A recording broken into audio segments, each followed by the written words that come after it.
I'm Nicole Christensen from Tennessee Electric Cooperative Association in Nashville. Welcome to Along Those Lines.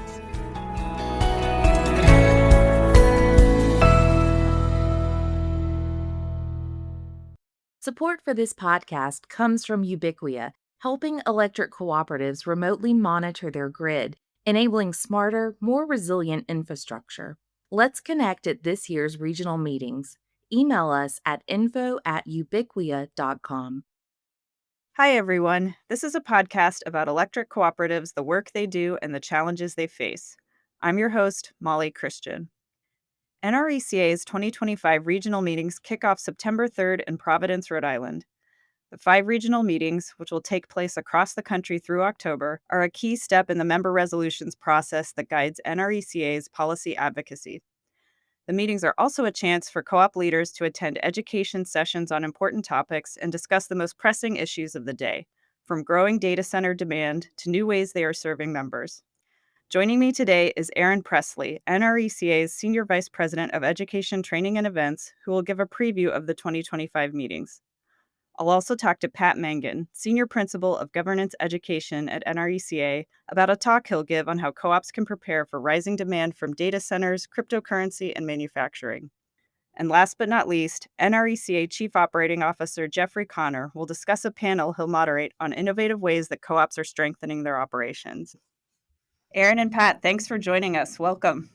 Thank you. Thank you. Happy to be here. So Erin, tell us what the annual regional meetings are and why they're so important.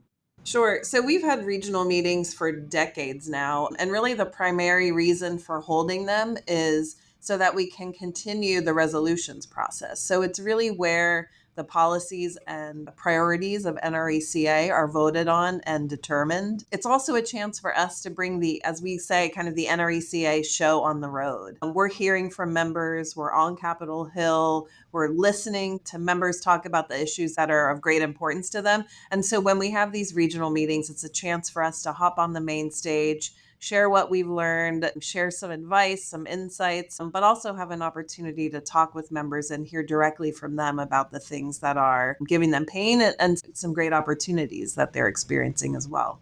And obviously we have a lot of great panels and sessions too, as the meetings cover a lot of ground, but is there a particular theme, a goal, kind of what is the focus of the 2025 meetings?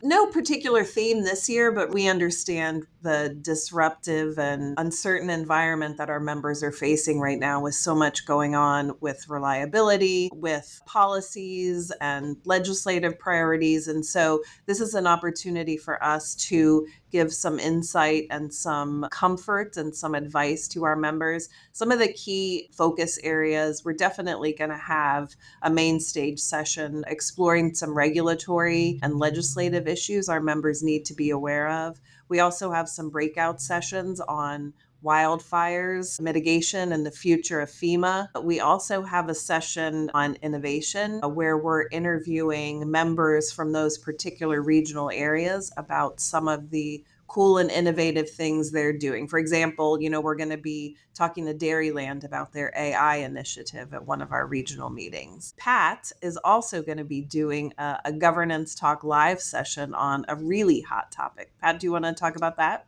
Well, sure. Yeah, we're going to be talking about large loads, specifically data centers, crypto, onshoring of manufacturing. We're seeing this around the country. And so while it's a wonderful opportunity from an economic standpoint, we want to make sure that co-ops are ready to handle this and that boards are prepared and have had the discussions in advance before the knock at the door comes with one of these large loads so that we can handle it in an orderly way, in a way that certainly manages our risk, protects our members, and those sorts of things. And we're doing it the co-op way, which is to invite panelists from each region to come in and talk about it and share their experience, which is, again, what we do in the co-op program.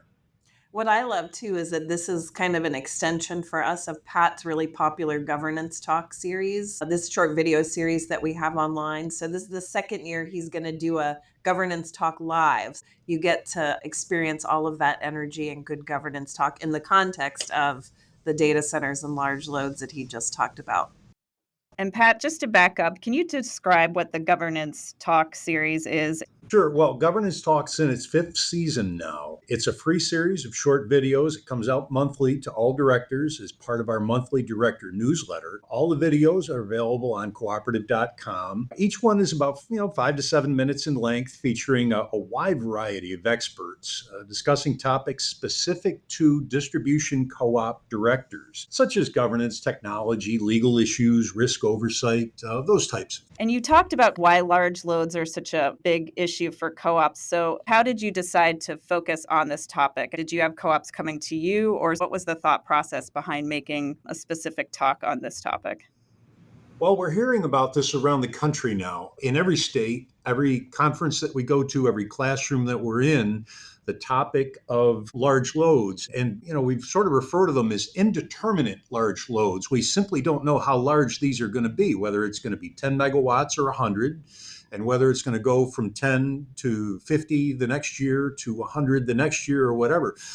Particularly with data centers. You just don't know how large it's going to be. There's a rampage now by the tech companies to get these systems built because there is, of course, great competition going on between all the tech companies, and everybody wants to be first and best and most powerful. So it's a fascinating time for economic opportunities for co-ops. And Erin, kind of to go broader here, if you were talking to a co-op, what pre-conference sessions or panels would you say they couldn't miss?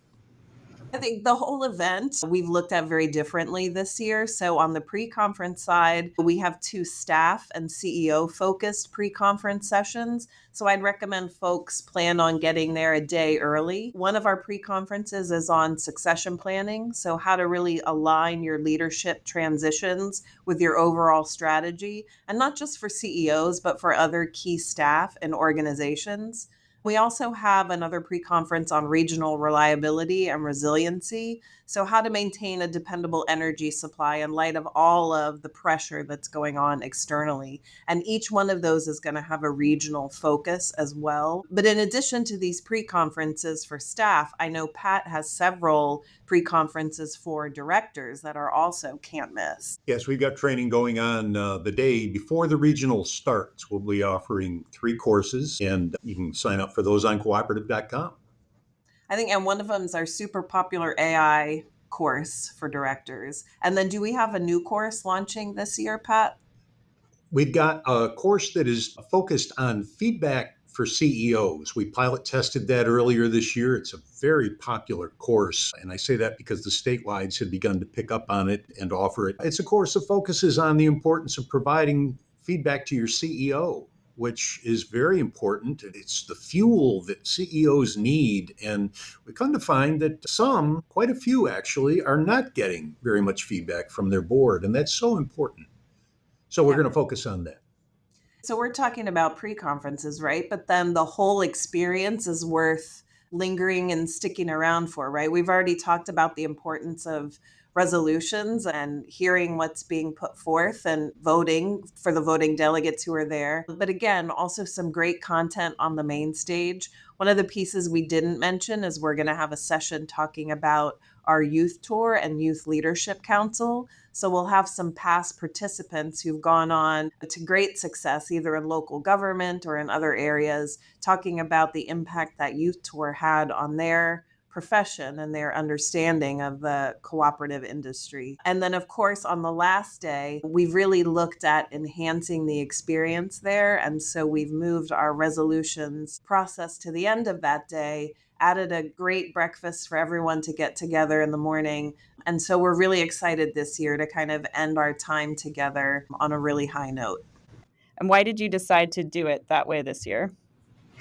I think, as with every event, there's an opportunity to get folks to stay on that last day. We always have some amazing content, and we've already talked about Pat's Governance Talk Live as well as Youth Tour. So a lot of really good content on that last day. And so we want to make sure we kick things off with a great breakfast in the morning and then anchor it with the final voting on resolutions at the end of that morning before folks head home. And we know the regional meetings are an important part of the resolution process, and that guides NRECA's advocacy efforts. Erin, can you tell us what resolutions are under consideration this year, or at least some of the main ones or new ones?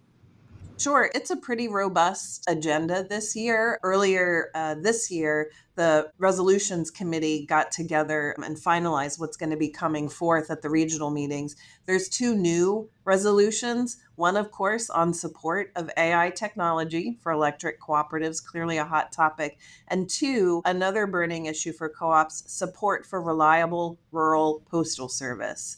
So those are the two new ones that are up, but then a handful of other amendments to existing resolutions. And those include things like support of the Colorado River Storage Project, support of the Keystone Pipeline, support for reducing the risk of wildfires, and a handful of others. So I think some really good, relevant topics for folks this year. Perfect. And remind us what happens to the resolutions at the regional meetings. It's a step in the process. What happens there and how does that affect and then set us up for what happens at Power Exchange? Sure. So this is an opportunity for regional voting delegates, but also members in their regional areas to hear what these national resolutions are. We do a little bit of explaining to understand what they are so that folks are better prepared, because the next stop in the process to vote on and finalize these resolutions that really get set in stone for NRECA to follow will be Power Exchange. And that's when the whole membership comes together to vote on these final resolutions. So this is a chance to come to these regional areas and communities, have people understand what they are, and then have these regional voting delegates vote to see which resolutions they'd like to bring forth to Power Exchange. Perfect. And obviously, we try to really tailor the content at these regional meetings to the individual region. Can you tell us what some of the different sessions are going to be at different meetings and why we're tailoring those meetings to those areas?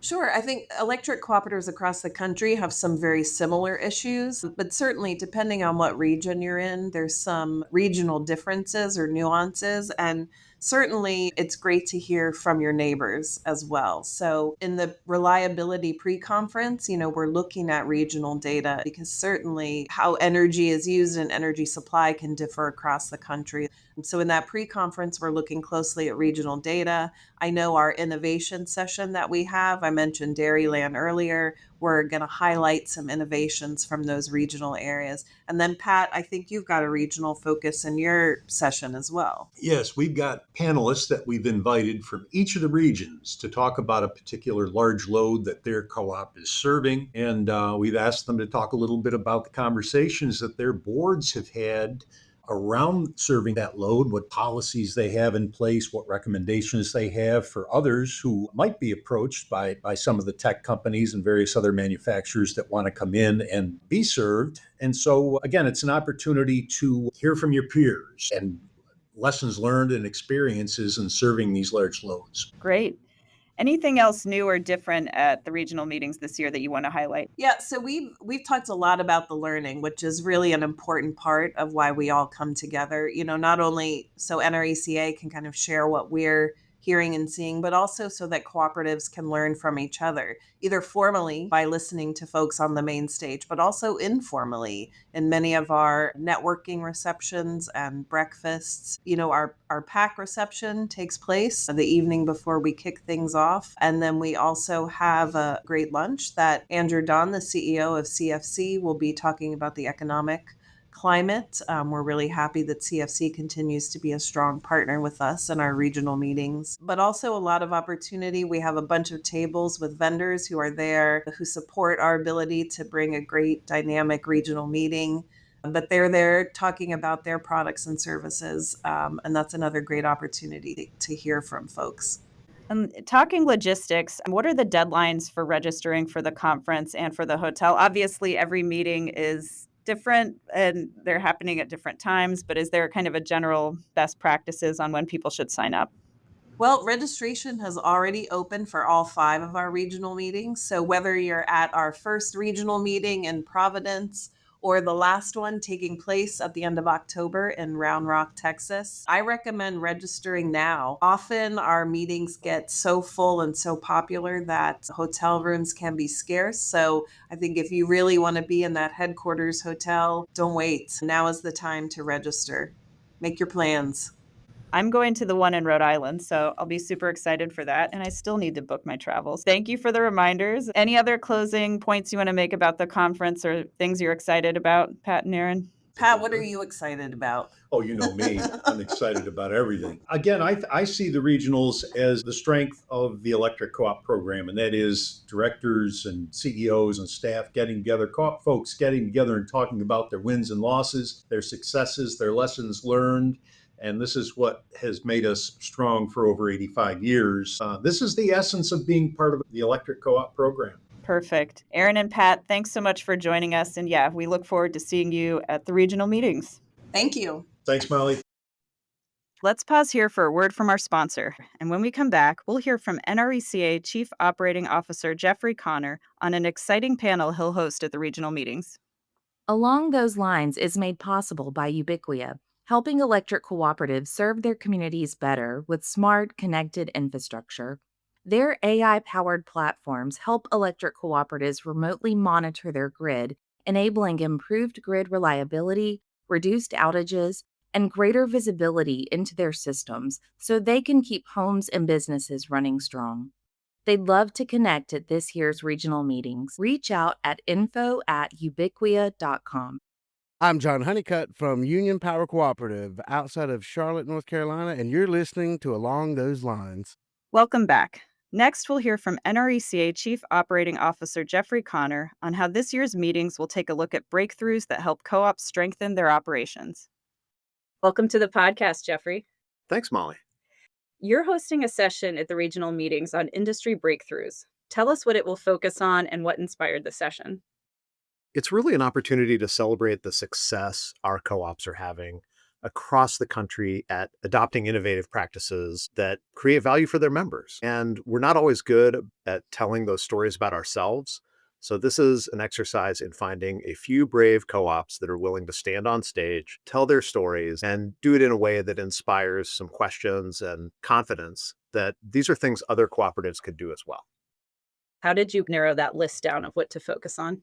We asked a lot of folks, both at NRECA and out in the membership, where they thought there were good stories that we could tell. It really helps if these sessions are things that are all the way finished or almost finished so that the audience sees the payoff of the project and what it means to succeed.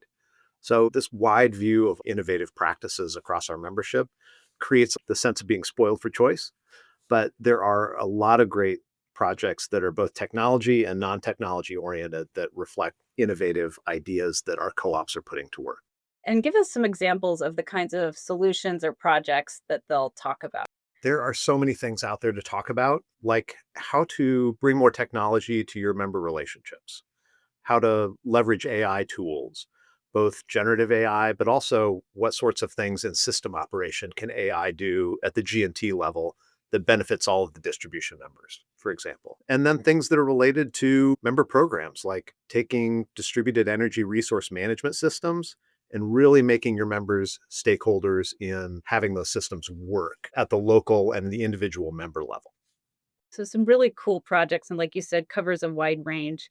Which co-ops are participating in these sessions? I know it's taking a regional approach, but can you name some of the co-ops that will be speaking? The project I just mentioned is one that Swanee in Georgia is leading. It's called BYOT, Bring Your Own Thermostat. We have G&Ts like Dairyland and PNGC and Big Rivers that are participating, and distribution co-ops from across the country too. And tell us about who some of the people on these panels will be and kind of how you pick them to talk about these cool projects. I think picking a voice is kind of the fun part of bringing something like this to the stage. So compelling speakers are sometimes CEOs, they're sometimes project leaders or communicators, people who have had a direct experience with trying something new and then being able to talk about how they got it done. I mean, I like that part a lot because it enables me to ask questions like, how did you work with your board to get the buy-in to do this? Because in many ways, everyone who's presenting as part of this panel is talking about a risk they took. And in order for that to happen, someone at the co-op had to trust them. They had to figure out how to make that project accountable to the members at the end of the line. And they had to be able to define success before they set out on this pathway of building a project to accomplish the thing they wanted to do. And that means being able to talk about challenges in very realistic ways and to be a little bit self-critical too, in terms of maybe talking about something that didn't go well. Sometimes that's the hardest part, is to stand in front of an audience of 700 or 800 people and talk about how you failed or almost failed. But that also illustrates these projects aren't without taking on a little bit of risk and trying to do something in a new way. How long will the panel last and how will it be structured? Is it going to be kind of Q&A or will they give presentations on these projects? How will it work? I think we caught a little bit of lightning in a bottle last year when we did this. And so we've maintained the format where it's really quick bites, almost like mini TED Talks, where we'll have someone from the co-op present their project and maybe walk through 3 or 4 slides, but then an opportunity for a conversation and a little bit of Q&A and exchange about what's important to the audience. How did this idea start? Who were the key partners in making it happen?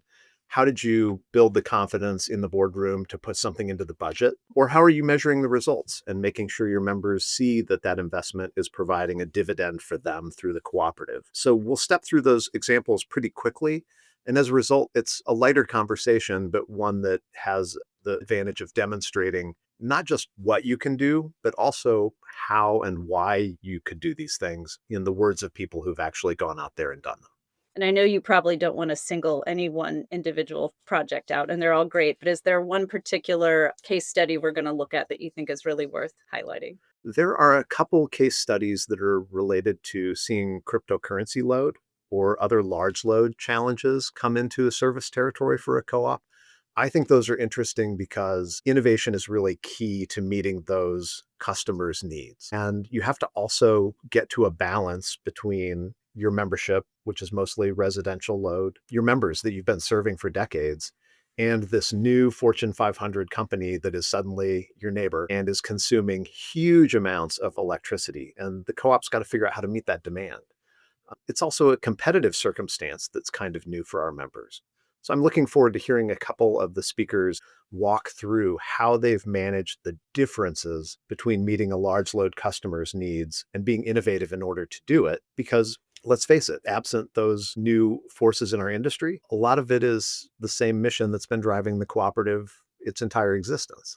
This is really an inflection point and an opportunity to examine a different way of doing this. Right. And obviously, there are lots of different types of large loads too. So any region could benefit from that discussion. Data centers, cryptocurrency, new industrial load, or smart factories, distribution centers. There's a lot happening in the rural landscape that is very focused on electricity as a core enabling attribute of making those businesses work. And it's all happening at once, and it's creating a very interesting problem, but a problem or a challenge nevertheless. And we know co ops are good at dealing with challenges and taking advantages of opportunities. Innovation works.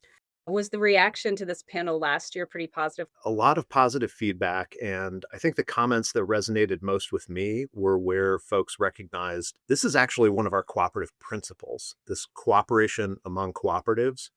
Having people from our membership step forward and tell these stories in their own words about what they're doing locally, and trusting that there was a reason or a benefit that other people in the room would find valuable for their co-ops. It's something that's a unique expression of how we use the cooperative model in the energy industry, where there's so much change. There's so many new technologies, and the choices you have to make are real choices with real trade-offs. Hearing the experience of someone who's willing to talk about how they've gone through that personally, it really connects with an audience who then thinks, well, these are some things that maybe I could do too. And what do you hope the audience will kind of come away with? Could you see co ops maybe adopting some of these practices or at least just looking at different ways they could approach what they do every day? I hope it's inspiring to people. I think making it real matters because we're an important part of the community, but we don't always talk about how we're an important part of the change in the energy industry. And that means we've got a responsibility to look down the field and prepare for the future. It's something that co-ops talk about all the time when they talk about handing the co-op from one generation to the next. But that means being able to take advantage of the resources around them, the people who've found success, the member network that's willing to share those examples and best practices, and all of the partners that are in the cooperative ecosystem that electric co-ops draw on in order to do these kinds of big, ambitious things. I guess the bottom line for the session for me is no one has to go it alone. There's this great community of support around you, and you ought to take advantage of it. And going more broadly, why are the regional meetings so important to NRECA members? It's a learning platform. I think it brings members together of all different experiences and communities, and they've all got individual characteristics, the way that their culture works. But when you get to the regional meetings, there you have a real opportunity to meet people from the same region who have some of the same characteristics in their co op, but you're learning in a way that's magnified. And it's a small enough meeting where you can have a great conversation with someone who kind of knows who you are because you're just a state or two away. But it's not so big a meeting that you feel like you have to stay in your own shell. And if you were talking to a co-op right now, what parts of the meeting, what panels, what education sessions, what would you say they should not miss? I think the opportunity to come together around the messages that Mike Parton, our board president, shares and Jim Matheson shares, the view of the political environment and the policy environment and how that's changing very rapidly right now, that's worth paying attention to. And so the messages that those two folks are sharing in these meetings really are important to knowing what the playing field looks like for electric cooperatives in the policy environment, and then thinking about how in the real world we're going to take that information and those opportunities and put them to work. And what do you hope this year's meetings will accomplish? Obviously, every year it's both part of the resolutions process and, we talk about issues of the day, but what do you want a co-op to take away from going to the regional meeting? The sense that you're part of something bigger. And the regional meetings are an opportunity, like you said, to participate in those resolutions conversations. Those are meant to capture where we as electric cooperatives stand as a membership across 48 states and almost 1,000 different co-ops.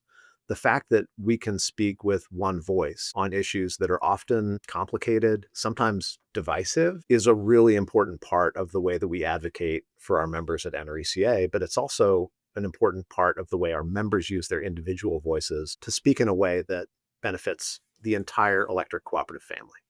Jeffrey, thanks so much for joining us and telling us why the meetings are so valuable. See you in Providence. All right. Thanks, Molly. And thanks to you, our listeners, and our sponsor, Ubiquia. For more on this and other podcasts, visit us at electric.coop. Until next time, for Along Those Lines, I'm Molly Christian. I'm Shannon Martin from Demco in Louisiana. Thanks for listening to Along Those Lines. Subscribe and rate us on your favorite podcast app.